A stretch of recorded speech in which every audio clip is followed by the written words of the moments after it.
Hello, and thank you for attending today's session on after-school snacks and common findings. My name is Abby McFerrin, and I am a nutrition program specialist for DESE. Today we're going to learn about the after-school snack program offered and the most common findings that are found during an administrative review.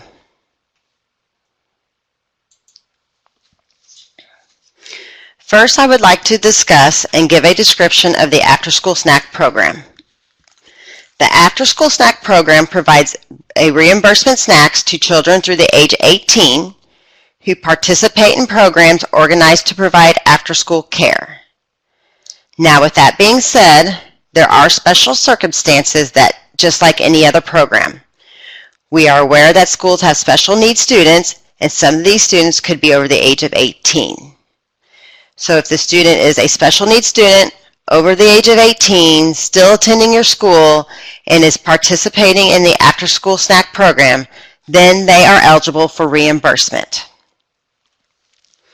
The purpose of the after-school snack program is to assist schools in operating an organized after-school program, which provides education or enrichment activities to help reduce or prevent involvement in juvenile crime or other high-risk behaviors. If the LEA has 50% or greater of enrolled children for free or reduced, all students will receive free snacks, regardless of their eligibility. Sites or LEAs not 50% or greater must count snacks and claim reimbursement by free, reduced, or paid, and must have documentation of all snacks served for free or reduced.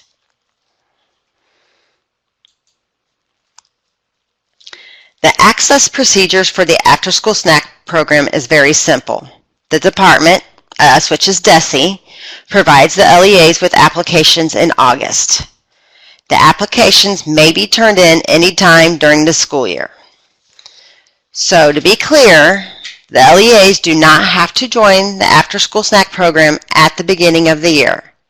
If they feel later on it would be beneficial for them to be in the after-school snack program, then they can turn in the application at that time. Also, LEAs can enroll by building or buildings. So basically this means if an LEA has 4 buildings, they can choose to enroll all 4, or they can enroll just 1 or 2 or 3.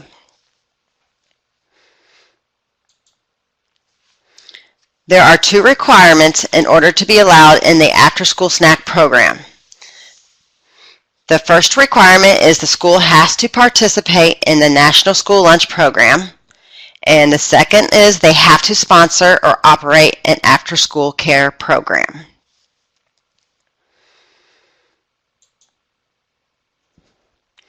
There are a few things an after-school care program must do or provide in order to be compliant with the program. 1. Provide care for children after school. 2. Organize regularly scheduled activities in a structured and supervised environment. 3. Include education or enrichment activities. 4. Only serve snacks after the end of the school day. You cannot serve snacks at 2:58 if the bell rings at 3 p.m. So just to make sure, snacks are served after the bell. 5. Keep accurate point of service meal counts to support your claims. 6. Offer at least 2 different components. 7. Retain production records for 3 years plus the current school year. 8. Perform 2 on-site reviews. 9. Maintain food safety and civil rights standards. 10. Ensure portable water is available.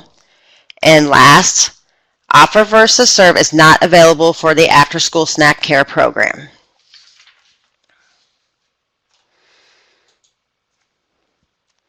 Now I'm going to discuss area eligible versus non-area eligible. I've touched a little bit on this earlier, but now I'm going to go into a little bit more detail about it. First, area eligible is where the LEA is at 50% or greater of enrolled children and that are eligible for free or reduced meals. Second, they are able to receive reimbursement at the free rate for all children, no matter what their eligibility was. And last, the LEA must have a point of service where they can keep track of the number of reimbursable snacks served. And there's two ways you can keep track of your reimbursable snacks being served. The first way is to maintain a daily tally of kids, or the second way is to maintain a daily roster by name. As for the non-area eligible, the LEA is less than 50% of enrolled children are eligible for free or reduced meals, and keeping track of reimbursable snacks is a little bit different than area eligible. Non-area eligible must keep track of reimbursable snacks by free, reduced, and paid students, and claim the reimbursement according to the eligibility status. So just to reiterate, area eligible just needs to keep track of the students who come through the point of service, while non-area eligible have to keep track of the students and their status.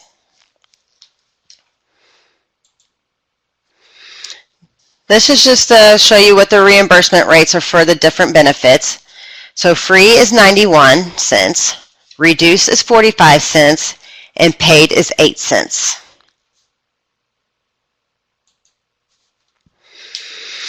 Now I'm going to discuss the meal pattern for the after-school snack program. For this program, you must serve two different components. The components are milk, meat or meat alternative, juice or fruit or vegetable, and last, a whole grain such as cereal.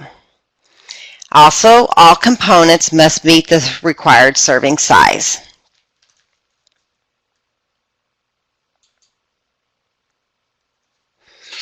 This is an example of a production record. Production records are very important for this program, just like they're important for the National School Lunch Program and the School Breakfast Program.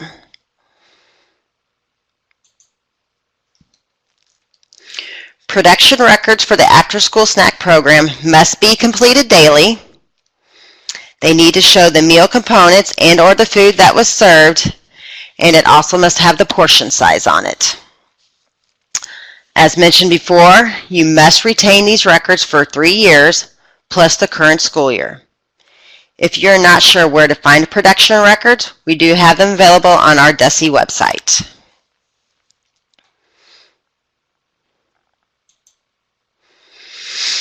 Okay, now I'm going to talk about the point of service. It is similar to the National School Lunch Program and the School Breakfast Program, meaning the point of service should be placed after the students receive their snacks. Then at the point of service, record each student who received a reimbursable snack after verifying it was a complete snack. This is just a friendly reminder. If your LEA is not 50% or greater, then you have to reimburse by category of free, reduced, or paid.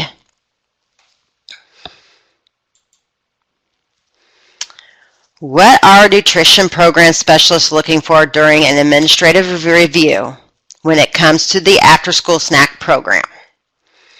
During the review, we will be verifying your school eligibility. So we're going to verify if you're 50% or greater or if you're less than 50%. We're going to ensure that there is an accurate counting and claiming system in place. This is your point of service. And we're going to make sure snacks meet the requirements. And we do this by reviewing your production records for a minimum of 5 days from the review period.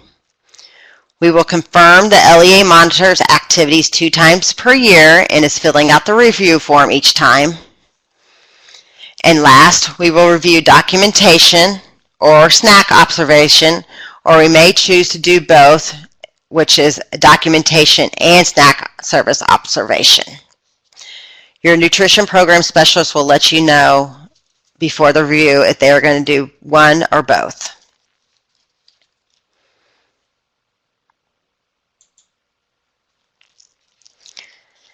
This is an example of the review form that must be filled out twice a year. With the after-school snack program, the food service director must monitor the program within the first 4 weeks of operation. Then the program has to be monitored one additional time later in the school year.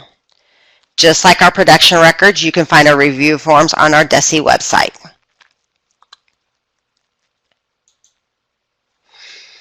Okay, and that brings me to where do I find all the forms that I need?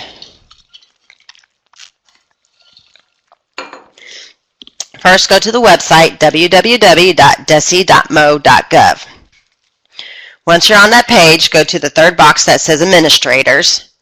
And then when you're on that box, look for Food and Nutrition Services, which will be the fourth one down. Then you're on our Food and Nutrition Services page, and over on the right-hand side, under the green box, you will click on USDA Programs Regulations, which is the 17th one down. Once you've clicked on that, then click on the After-School Program, which is the second one down, and then there you will see our After-School Snack Program Production Records, which is the second one down, and then our After-School Snack Program Review, the third one down.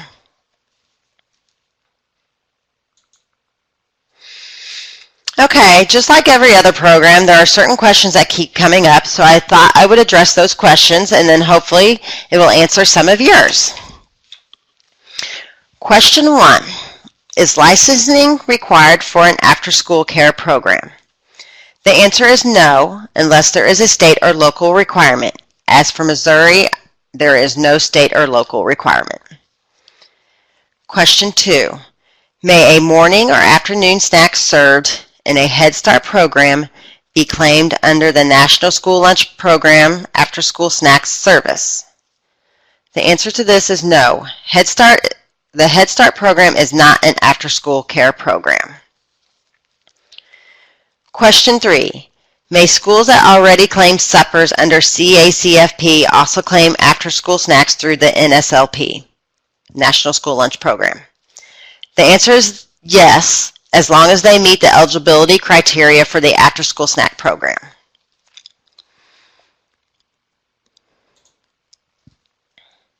Okay, the next question is, may a school food authority which vends after-school snacks to a private, non-profit sponsor claim those snacks under the National School Lunch Program?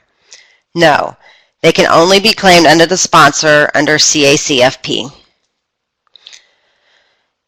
And the last most common question we have, is there a particular month of school data that must be used for eligibility? Yes. Eligibility must be based on the total number of children approved for free and reduced price meals as of the last day of operation for the most current October, or another month at the state agency's discretion.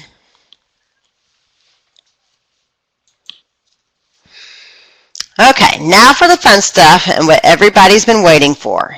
Common findings on an administrative review. So basically what I did was I went through last year's review forms and went through every question that was on the review form for the after-school snack program. And I found a finding for the most missed questions. This way everybody knows exactly what we're looking for. The after-school snack section can be found in the 1700s of the review form under Building Forms. So the first question that we see in corrective action is question 1703. Are point of service snack counts by student benefit category maintained? Here we're looking to make sure you have a tally sheet or a roster where you can keep track of how many snacks are being served for reimbursement. And if the LEA is below 50%, we're making sure you're tracking by the free, reduced, and paid. 1704A. Are snacks being properly counted and claimed? Once again, here we are looking to make sure if the LEA is 50% or greater, that you're tallying all the snacks. And if the LEA is less than 50%, we're looking to make sure you're claiming as their benefit states, free, reduced, or paid. 1705A. If observing snack service, are snack counts by category for the review period reasonable compared to snack counts for the day of review? On this question, we're looking to make sure that the month of review, which is the month before we're on site, and all those days are reasonable compared to the day of review. So basically, we're making sure there are no days that the snack counts are extremely low or extremely high in numbers compared to the day of review. If we see there's a discrepancy, we will ask you to explain why. 1707A. Has the program been monitored within the first 4 weeks of operation each year? This question is the most common finding on the after-school snack program, and we get it. We know you're very busy at the beginning of the school year. LEAs, food service directors, are very busy within those first 4 weeks of school. And then the monitoring of the after-school snack program becomes an afterthought. So to keep you from forgetting about the first 4 weeks, we suggest that you put a reminder on your calendar, on your phone, wherever it may be that you'll see it, so that way you do not forget to monitor your after-school snack program within this first 4 weeks of school.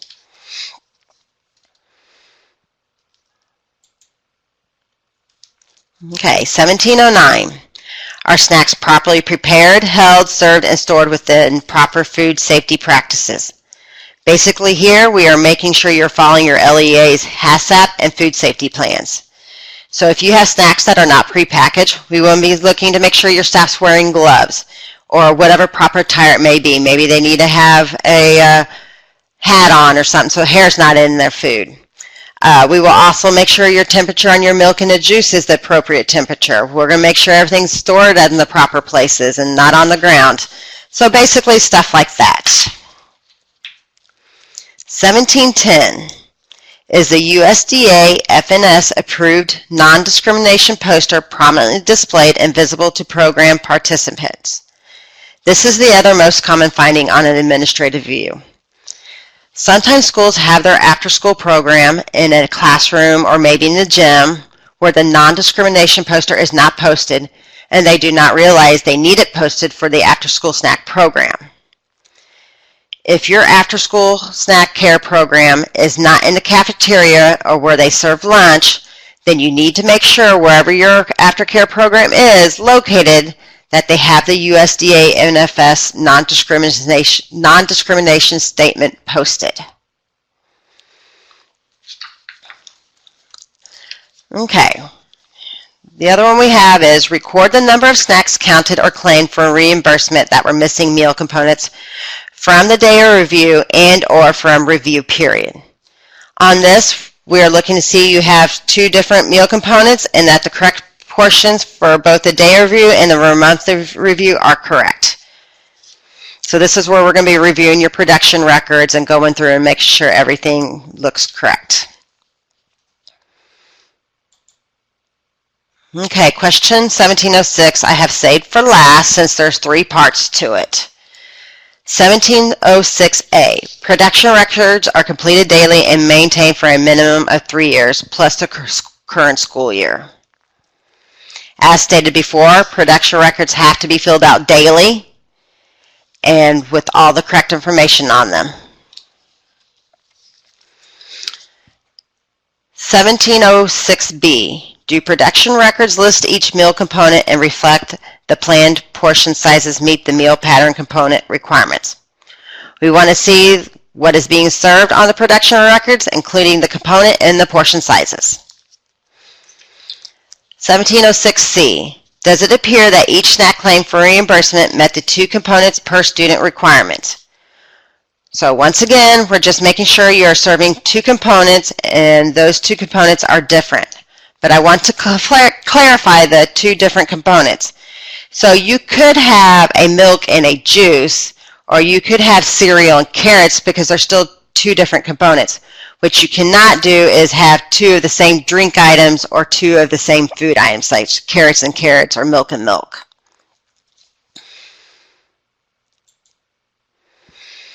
Okay, the last thing I want to talk about is fiscal action that can occur during an administrative review.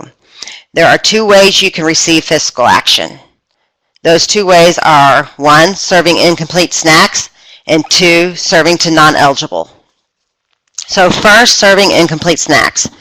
This could be only serving 1 component or serving 2 of the same component. For example, 2 packages of carrots or 2 juices.